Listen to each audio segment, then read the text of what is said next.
Alhamdulillahirabbil alamin. Asyhadu an la ilaha illallah wahdahu la syarikalah wa asyhadu anna Muhammadan abduhu wa rasuluh alladzi la nabiyya ba'dah. Kita berjumpa lagi dengan kajian hadis. Sekarang topiknya adalah berserikat di dalam 3 energi. Hadisnya diriwayatkan oleh Imam Ahmad dari Abu al-Khirashi. Haddasana Waqi', haddasana Saur Asy-Syami, an Harij bin Utsman, an Abi Hirash, an rajulin min ashabin Nabi sallallahu alaihi wasallam, qala Rasulullah sallallahu alaihi wasallam, al-muslimuna syuraka'u fi salasin, al-ma'i wal kala'i wan nar. Hadis diriwayatkan oleh Ahmad yang lahir 194, wafat 241 dalam kitabnya Musnad Ahmad nomor 22004. Dan beliau menerima hadis dari Waqi dari Saur Asy-Syami, dari Harir bin Utsman, dari Abi Hiras, dari seorang sahabat. Di sini dikatakan rajulin min ashabin Nabi sallallahu alaihi wasallam. Dia berkata, qala Rasulullah SAW, Rasul SAW itu bersabda, al-muslimun, kaum muslimin itu syuraka, berserikat, fi salasin, di dalam 3 hal, atau 3 perkara, yaitu alma, air, kala, rumput liar atau hasil bumi, wanar, dan api. Hadis ini sangat populer di kalangan para muhaddisin oleh Imam Ahmad, dipopulerkan juga oleh Imam Abu Daud. Imam Abu Daud itu meriwayatkannya dalam kitab Al-Buyu' dan bab Filman Ilma dari jalur Haris bin Utsman dari Abi Khidash, dari salah seorang sahabat muhajirin. Ia berkata, saya berperang bersama Nabi sebanyak 3 kali. Saya mendengar beliau bersabda, al-muslimun syuraka fi salas. Sedangkan Imam Ahmad meriwayatkan dengan redaksi min ashabin Nabi sallallahu alaihi wasallam. Dan matannya adalah al-muslimun syuraka fi salasin filma wal kala wan nar. Dan memang di sini tidak disebut ya nama sahabat, tapi oleh tabi'in dan oleh sahabat yang lain dikatakan min ashabin Nabi sallallahu alaihi wasallam. Jadi seperti dalam kajian beberapa waktu yang lalu, walau nama sahabat itu tidak disebutkan, tentu tidak menurunkan derajat hadis ini karena tabi'innya dapat dipercaya. Dan seluruh sahabat telah dinilai sahih atau udul. Mata rantai hadis ini sahih dan para tokohnya dapat dipercaya. Hadis memiliki syahid juga penguat ya, antara lain hadis dari Abu Hurairah yang bersabda, salasun la yamnaun alma wal kala wan nar. Dan Ibnu Majah juga meriwayatkan dengan redaksi haddasana Abdullah bin Sa'id, haddasana Abdullah bin Khirash bin Hushab Asy-Syaibani anil Awam bin Hushab an Mujahid an Ibni Abbas. Qala Rasulullah sallallahu alaihi wasallam al-muslimun syuraka fi salasin fil ma wal kala wan nar. Wasamanhu haramun. Jadi ada kalimat wasamanhu haramun. Namun menurut para muhaddis, riwayat ini adalah dhaif karena terdapat seorang rawi bernama Abdullah bin Khirash yang dhaif. Kemudian Ibnu Hajar al-Asqalani mengutip hadis ini dengan redaksi an rajulin minas sahabah radhiyallahu anhu. Qala ghazawtu ma'an nabi sallallahu alaihi wasallam fasami'tuhu yaqul annas syuraka fi salasatin fil kala'i wal ma'i wan nar. Dan oleh Ibnu Hajar al-Asqalani disebut rawahu Ahmad wa Abu Dawud wa rijaluhu siqatun. Dan para tokoh yang meriwayatkan hadis ini siqat, orang-orang yang dapat dipercaya. Kita lihat sanad atau mata rantai hadis ini. Haddatsana Waqi'. Waqi' ini bin Al-Jarrah bin Malaih sebagai atba' tabi'in. Dikenal dengan nama Abu Sufyan. Berkedudukan di Kufah, wafat tahun 196 Hijriah. Hadisnya diriwayatkan melalui jalur beliau oleh Al-Bukhari 53 hadis, oleh Muslim 333 hadis. Semua penyusun Al-Kutubus Sittah meriwayatkan hadis dari beliau. Baik Bukhari, Muslim, Abu Daud, Tirmidzi, Nasai maupun Ibnu Majah. Beliau Waqi' itu merupakan guru dari Imam Ahmad yang Imam Ahmad meriwayatkan hadis dari beliau sebanyak 1822 hadis. Haddatsana Saur Asy-Syami. Saur Asy-Syami itu menyampaikan hadis pada kami, kata Waqi'. Saur itu bin Yazid bin Ziyad, dikenal juga dengan nama Abu Khalid. Disebut Asy-Syami karena dia berkedudukan di negeri Sam. Wafat tahun 150 Hijriah. Beliau seorang atba' tabi'in. Hadisnya diriwayatkan oleh Al-Bukhari 5 hadis, Abu Daud 18, Tirmidzi 8, Nasai 9, Ibnu Majah 15, Imam Ahmad 31. An Harij bin Utsman. Beliau bernama Harij bin Utsman bin Jabbar, seorang tabi'in yang dikenal dengan julukan Abu Utsman. Jadi bin Utsman, tapi Abu Utsman. Seperti biasa, punya ayah Utsman, anak juga bernama Utsman. Hidup di negeri Sam, wafat tahun 163 Hijriah. Hadis melalui jalur beliau diriwayatkan oleh Bukhari 2 hadis, Abu Daud 7, Tirmidzi 1, Ibnu Majah 4, dan Imam Ahmad 39 hadis. An Abi Hirash. Abi Hirash beliau seorang tabi'in pertengahan. Hadisnya diriwayatkan oleh Ahmad, Ibnu Majah. Beliau juga dianggap majul oleh Ibnu Hajar al-Asqalani, tapi hadis ini diriwayatkan pula melalui jalur lain, yaitu Harij bin Utsman. An rajulin min ashabin Nabi sallallahu alaihi wasallam, dari seorang kalangan sahabat atau sebagian sahabat Rasul. Sahabat itu apa? Sahabat itu adalah man laqiyan Nabi sallallahu alaihi wasallam wa huwa muslim wa mata musliman. Orang yang bertemu dengan Nabi dalam keadaan muslim dan wafat sebagai muslim, itu namanya sahabat. Ya, dari seorang laki-laki sebagai sahabat Rasul. Nama sahabat ini memang tidak disebut. Menurut sebagian muhadis, itu dari kalangan Ansor sahabatnya.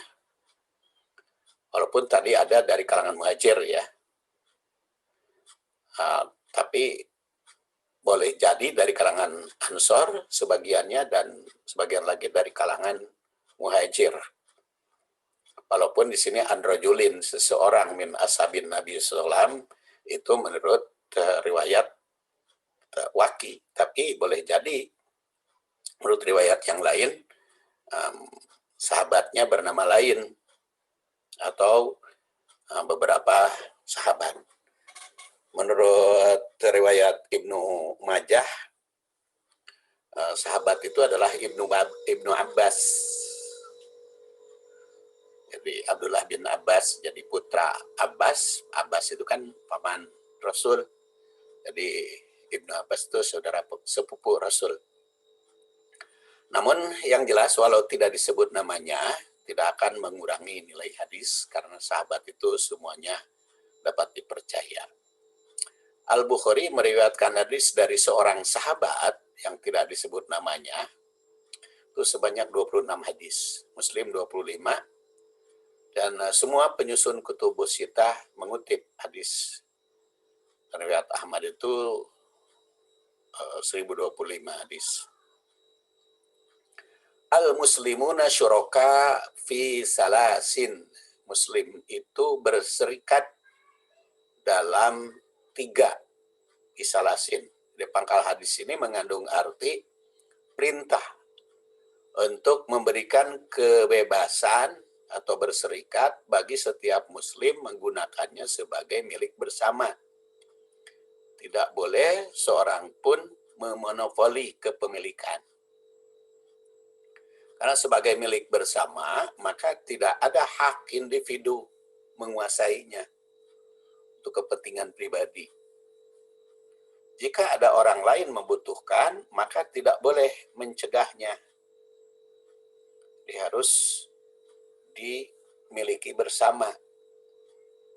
Dalam riwayat Abu Hurairah itu berbunyi salasun la yumna'na alma wal kala wanar.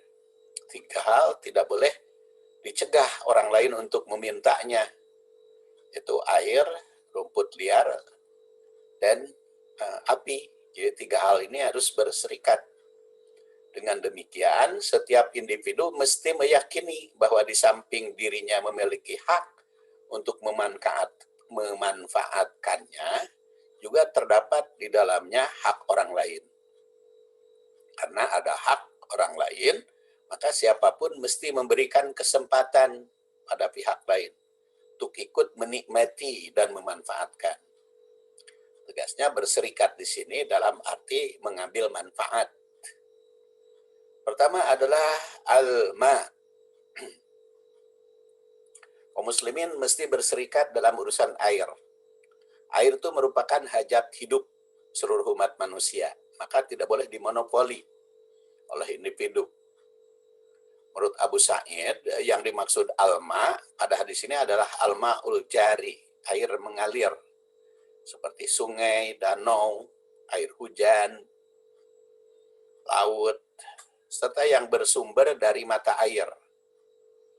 Nah, ini di kita di Indonesia masih berlaku enggak?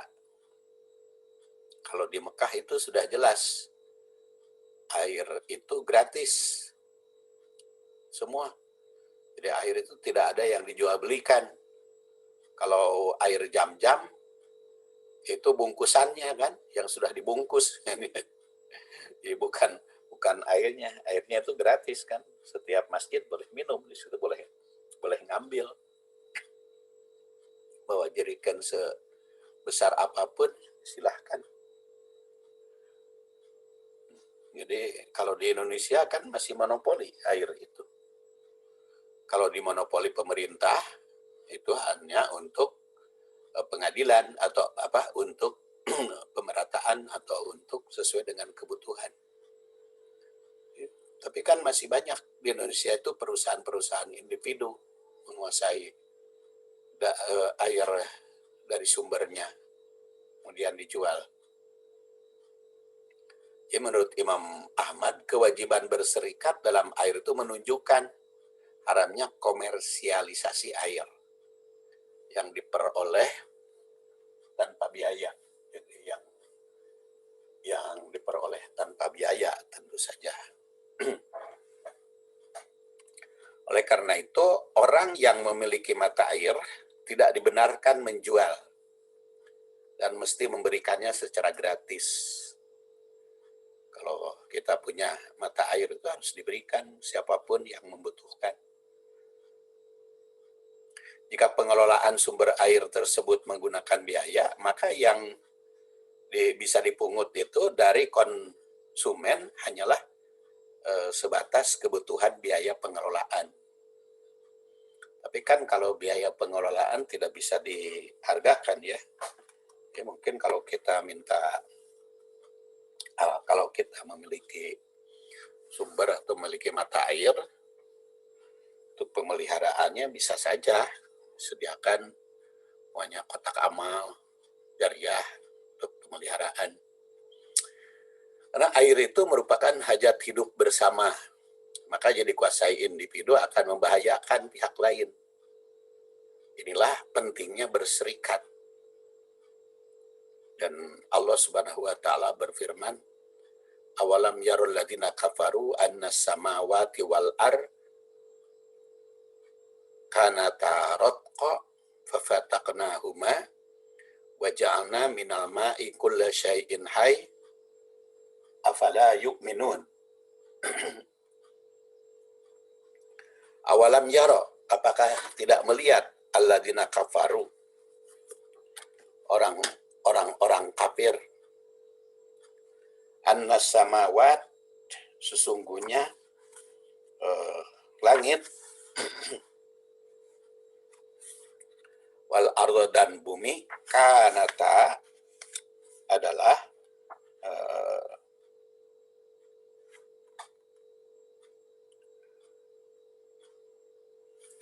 kanata adalah, jadi diserukan oleh Allah Subhanahu wa taala di sini, apakah orang-orang kafir melihat annas samawat, sesungguhnya langit itu,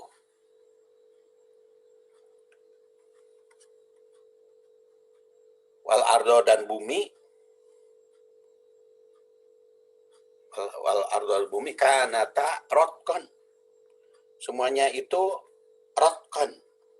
Jadi ditegaskan oleh Allah Subhanahu wa taala di sini bahwa bumi dan langit itu diciptakan oleh Allah Subhanahu wa taala sebagai rotkon,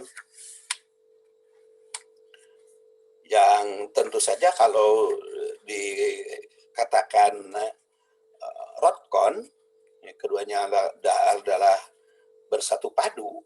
Jadi tidak, apakah mereka orang kafir itu tidak mengetahui bahwasanya langit dan bumi itu keduanya dahulu adalah rotkon, bersatu padu. Kemudian fafataqnahuma, kami pecahkan antara langit dan bumi itu sehingga menjadi berbagai unsur, berbagai komponen. Fafataqnahuma wa ja'alna minal ma', dan kami jadikan dari air itu kulla syai'in hayy, segala sesuatu hidup. Afala yu'minun, apakah mereka tidak beriman? Jadi ayat ini, yaitu surat Al-Anbiya ayat 30, memberi isyarat faja'alna minal ma' kulla syai'in hayy, diambil dari, atau kami jadikan dari air itu segalanya hidup. Jadi boleh juga dipahami segala yang hidup itu butuh air. Segala yang hidup membutuhkan air, baik hewan, binatang, tumbuhan, ataupun manusia, semuanya membutuhkan air. Maka kebutuhan hidup bersama, kebutuhan hidup berserikat, bukan kehidupan hidup pribadi. Jadi kalau kita memiliki air, maka di dalam air yang kita miliki itu ada hak orang lain. Karena merupakan kebutuhan hidup segala makhluk. Air juga sebagai awal kehidupan. Waja'alna minal ma'i kulla syai'in hayy itu. Dan karena merupakan hajat hidup semua makhluk, maka tidak boleh ada yang monopoli. Jadi harus dikuasai bersama. Kemudian kala. Al-kala menurut bahasa aslinya kala itu rumput liar. Itu juga termasuk milik bersama yang kaum muslimin mesti berserikat dalam pemanfaatannya. Yang dimaksud dengan rumput liar di sini adalah yang tumbuh dengan sendirinya, bukan ditanam. Tidak pula membutuhkan pemeliharaan khusus. Rumput semacam ini biasanya tumbuh di padang rumput yang bebas atau di hutan, gunung, pinggir, jalan umum. Ya, pengalaman saya ke lemur mertua ya di kawasan Barukaso itu gede. Kita kalau mau cari rumput itu banyak karena di pinggir-pinggir jalan, pinggir kali, di lapang itu rumput melulu. Kalau di Bandung benih gelang itu krokot itu 20.000 itu satu pot. Di sana krokot atau gelang tinggal ngambil aja di mana aja, di pinggir-pinggir sungai, di pinggir-pinggir kali, pinggir jalan. Cukup banyak rumput liar di sana. Atau antanan gitu. Antanan tuh ya bahasa Pegagan ya. Itu rumput liar atau bolostrong gitu. Mana-mana. Itu di sana tidak ditanam, tidak diurus, atau tidak dipelihara. Saya yakin Al-kala itu yang termasuk seperti itu. Tidak boleh dimonopoli, karena memang tanahnya juga milik negara, kan di situ perkebunan. Nah, rumput semacam ini biasanya tumbuh di padang rumput, atau yang bebas, atau di hutan. Seperti di Gede Barukaso, itu hutan ya. Atau gunung pinggir jalan umum. Pinggir jalan umum, saya yakin kalaupun di kota, kalau di pinggir-pinggir jalan umum, itu masuk ke situ, tidak boleh dimonopoli. Kecuali kalau tanahnya dimiliki oleh orang per orang, tapi kan sebetulnya tanah milik juga terbatas, harusnya dibatasi oleh negara. Jangan terlalu dibebaskan, setiap orang bisa memiliki sebanyak-banyaknya, tapi pihak lain tidak kebagian. Abdurrahman Al-Banna itu penyusun kitab Al-Fathur Rabbani. Beliau itu kan mengubah ya Musnad Ahmad yang asalnya dalam bentuk musnad, dia ubah menjadi musonnad. Itu namanya penyusunnya Abdurrahman Al-Banna. Beliau menandaskan radahuna allati yanbutu fil al-mawad fala yahtas bihi ahad. Maka yang warodahuna yang disebut di sini adalah yang tumbuh di bumi atau tanah yang tidak ada pemiliknya. Maksud tidak ada pemilik itu bukan tanah milik. Ya seperti tanah negara atau tanah ya istilahnya tanah negara ya. Kalau bukan yang dimiliki individu itu di kita di Indonesia, ya tanah negara kan. Dan itu tidak boleh dikuasai oleh salah seorang manusia, tidak boleh dimonopoli. Adapun rumput yang sengaja ditanam di tanah milik, tentu saja berbeda hukumnya dengan apa yang dimaksud dalam hadis ini. Namun rumput yang tidak ditanam untuk hewan, untuk kepentingan umum, tidak diurus pertumbuhannya, walau tumbuh di tanah milik, menurut Al-Adawiyah itu tetap sama dengan rumput liar, karena di sini berlaku umum. Oleh karena itu, siapapun tidak boleh memonopoli rumput liar yang tumbuh dengan sendirinya di tanah yang tidak ada pemilik. Kemudian wanar dan api. Kaum muslimin itu juga berserikat dalam pemanfaatan api. Sebagian ulama berpendapat yang dimaksud dengan nar pada hadis ini mencakup bahan bakar yang didapat dari hasil bumi, baik itu gas, batu bara, minyak, ya,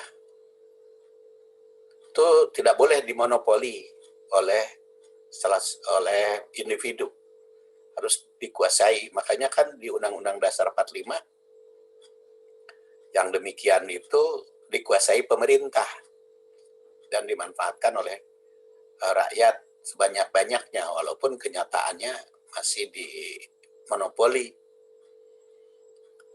oleh individu. Nah, ini ya belum menunjukkan keadilan. Di Indonesia itu walaupun milik bersama, tapi kan dimonopoli oleh orang per orang.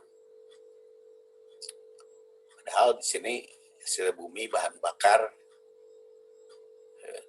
tumbuhan liar, api, itu termasuk juga pengertiannya nyala api, ya. Termasuk pula pada kategori ini adalah panas bumi, gas, tenaga surya, api menyala, dan pengaturan cahaya.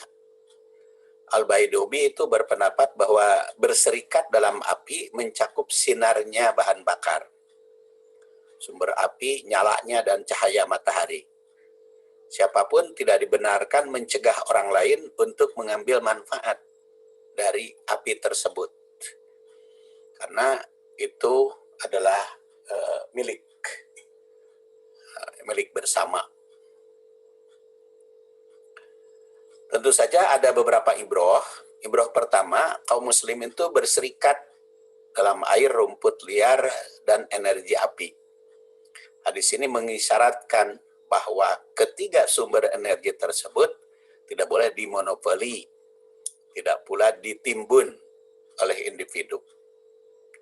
Kedua, hadis ini adalah dalil bahwa air, padang rumput, dan api milik kaum muslimin secara umum.